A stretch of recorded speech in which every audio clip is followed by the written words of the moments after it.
أي الأعداد الآتية لا ينتمي للآخرين. لو أنت هتقول ممكن يكون زوجي وفردي، هقول لك في 2 زوجي وفي 2 فردي، فانسى موضوع زوجي وفردي ده. طيب إيه الحل؟ الحل إن احنا نحاول نشوف مين فيهم العدد الأولي، وعلشان نسهل على نفسنا هنلغي الأعداد الزوجية، لأن مفيش عدد أولي زوجي غير الاتنين. أصبح عندنا 49 وال61. ال 49 ديت لها أكتر من عاملين، اللي هم الواحد في 49 والسبعة في 7، فدي برضو عدد غير أولي. يبقى الإجابة الصحيحة هي ال 61، ده المختلف فيهم وده العدد الأولي الموجود. قبل ما اشرح السؤال ده لازم اعرفك معلومه مهمه جدا، ان 4 اس سالب 3 دي معناها 1 على 4 اس 3، يعني الاس اللي فوق لو سالب عايز تخليه موجب نزله تحت في المقام. نبدا نحل السؤال بتاعنا. يبقى س زائد 1 ديت انا عايز اخليها اس سالب 3، فاكيد السين هتكون سالب 4، لان سالب 4 زائد 1 هتعطينا سالب 3، و4 اس سالب 3 هي نفسها 1 على 4 اس 3، واللي هي نفسها 1 على 64، فالاجابه الصحيحه سالب 4.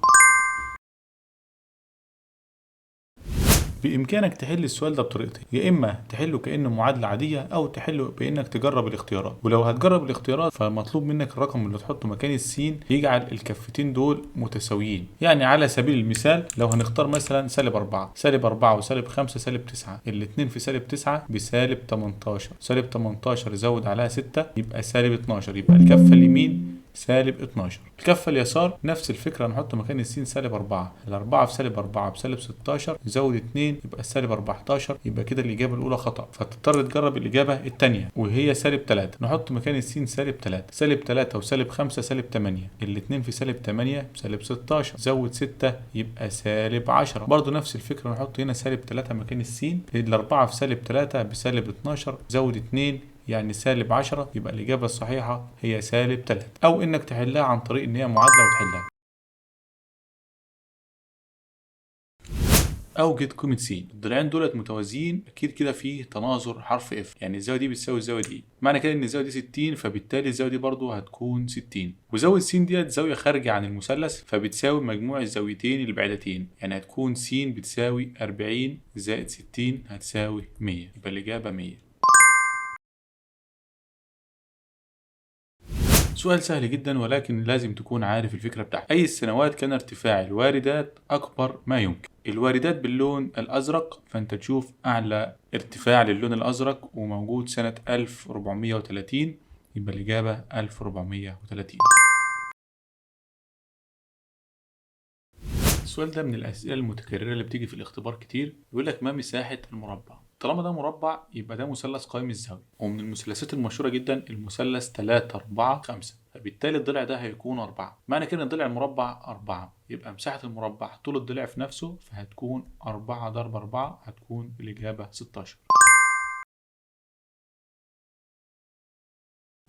سؤال جه في اختبار قبل كده، او سؤال مهم جدا جدا، خلي بالكم معايا. في طريقتين انك تحل السؤال ده، الطريقه الاولى انك تستخدم المعادلات، او الطريقه الثانيه انك تجرب الاختيار. ولكن خلينا المره دي نحل المعادله ديت لانها معادله لها فكره سهله جدا. مبدئيا ال 27 دي موجب هنوديها الجهه الثانيه سالب، فالمعادله هتكون كالاتي: س زائد 3 تكعيب يساوي سالب 27. في واحد يقول لك هنفك القوس ده، لا لا خالص تماما، هنتخلص من التكعيب دوت من خلال جذر تكعيبي في الطرفين. نعمل هنا جذر تكعيبي وهنا جذر تكعيبي. جذر التكعيبي يشيل التكعيب، هيفضل عندك مين؟ س زائد 3، وهنا الجذر التكعيبي لسالب 27 سالب 3، التلاتة موجب تروح الجهة التانية سالب، السين هتكون بيساوي سالب 6.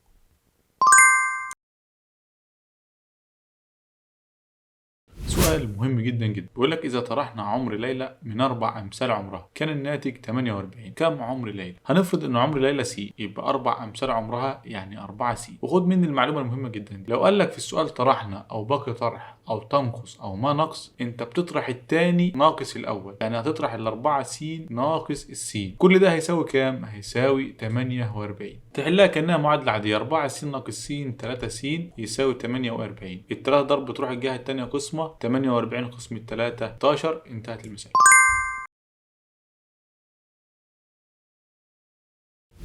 سؤال لازم تكون عارف فكرته، بيقول لك إذا كان عدد الطلاب 600 فكم عدد الراسبين؟ يعني الدايرة دي كاملة 600، يبقى ربع الدايرة اللي هو ربع 600 كام؟ 150. ال 150 دول لو شلنا منهم 90 يعني نقصنا منهم 90 هيكون الناتج 60 اللي هم عدد الراسبين.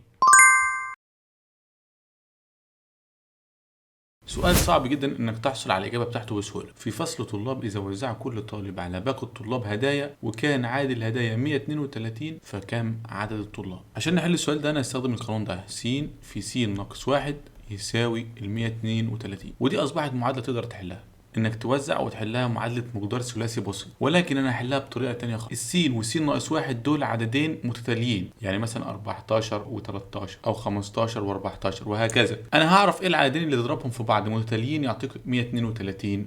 ايوه بالظبط، هما ال 12 وال 11، يبقى السين ب 12، يعني كده عدد الطلاب 12.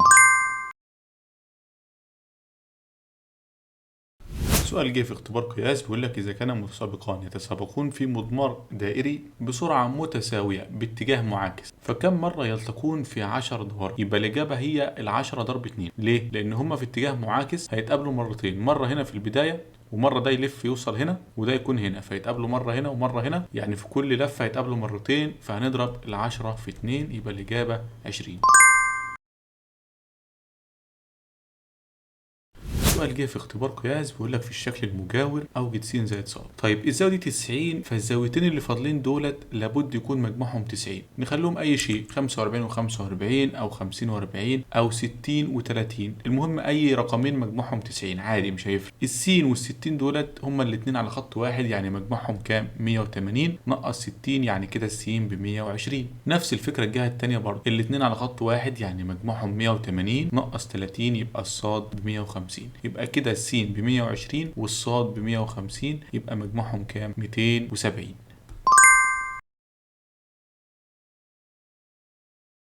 سؤال جه في اختبار قياس بيقول لك قارن بين القيمة الأولى اللي هي مساحة مربع ضلعه 7 والقيمة الثانية اللي هي 50% متر مربع. على طول أنت تروح تجيب مساحة المربع اللي هو طول الضلع في نفسه، يعني 7 في 7 ب 49، فأنت تفتكر إن ال 49 أكبر، ولكن الإجابة هتكون خطأ تماما. إيه السبب؟ إن دي سنتي ودي متر، فالمفروض دي سنتيمتر مربع، فانت المفروض محتاج انك تحولها لمتر، وعلشان تحولها لمتر فهتفتكر برضو انك تقسم على 100، ولكن برضو غلط. فانت بدل ما تقسم على 100 هتكرر الصفرين تاني، يعني انت المفروض تقسم على 10000، فتبقى الاجابه 49 من 10000 متر مربع. وبرضو في الحاله ديت هتكون القيمه الثانيه هي ايه؟ الاكبر.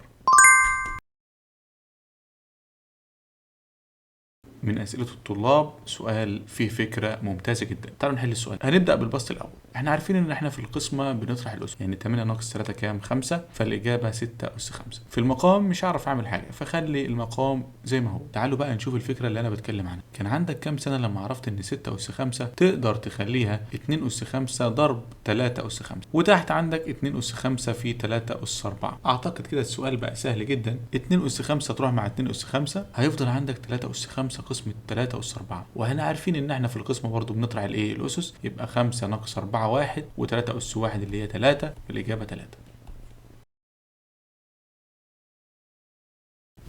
سؤال جه في اختبار قدرات هحله لك بطريقتين. هو لو ال 200 قلم ب 100 ريال، يعني معنى كده ان القلم بنص ريال، فالثمن اقلام ب 4 ريال. دي اجابه. طيب في ناس اصلا ما تعرفش ال 200 ب 100، يعني القلم ب 2 ريال ولا القلم بنص ريال، فلو هتتلخبط تعال اديك فكره ثانيه. لو ال 200 قلم ب 100 ريال يبقى الثمن اقلام بكام؟ تعمل س وتحلها بالمقص، عمرك ما هتغلط فيها. يبقى 200 ضرب س يساوي 100 ضرب 8، وال 200 دي ضرب تروح الجهه الثانيه قسمه، شيل صفرين مع صفرين، و8 قسمه 2 كام؟ 4، يبقى الإجابة 4.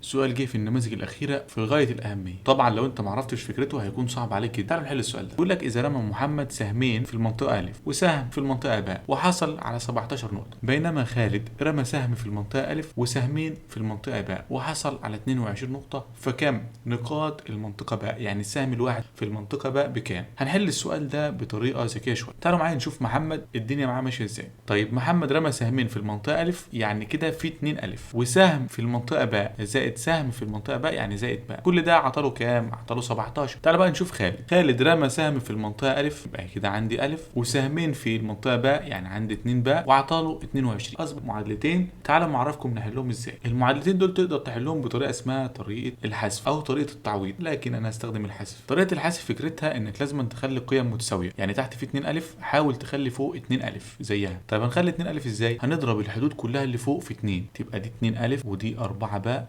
الاتنين في 22 ب 44، وتبدأ تطرح 2 ألف ناقص 2 ألف صفر، راحوا مع بعض مع ألف سلام. 4 باء ناقص باء يبقى 3 باء، واطرح باء. 44 ناقص 17 27، وعندك التلاتة دي الضرب تروح الجهة التانية قسمة، يبقى كده الباء بيساوي كام؟ 9. أتمنى تكونوا فهمتوا السؤال ده. السلام عليكم ورحمة الله وبركاته.